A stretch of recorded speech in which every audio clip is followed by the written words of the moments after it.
let's solve this question.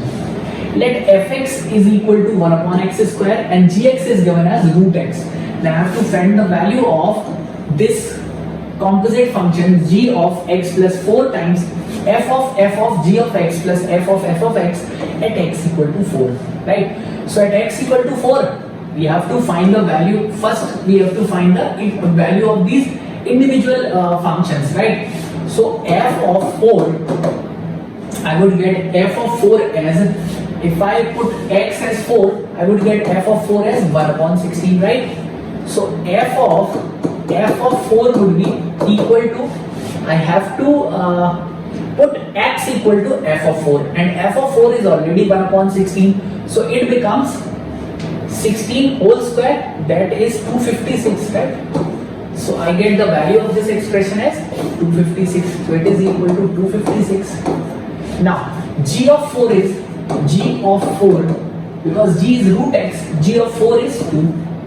Now f of g of 4 is, put x equal to g of 4 is 2, so it becomes 1 upon 4, right? And f of g of 4 would be equal to,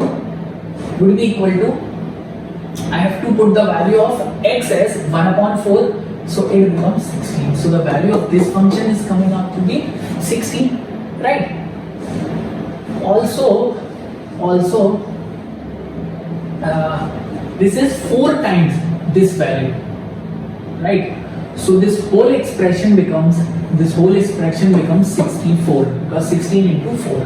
Now x is already given as 4, so we have to find the value of g of 4 plus 64 plus 256, which is equal to this is 260 plus 64, that is g of 320, and g we know is root x, so it becomes root of 324, and I know 324 is the square of 18. The square root of 324 is 18, and the correct answer to this question would be option D.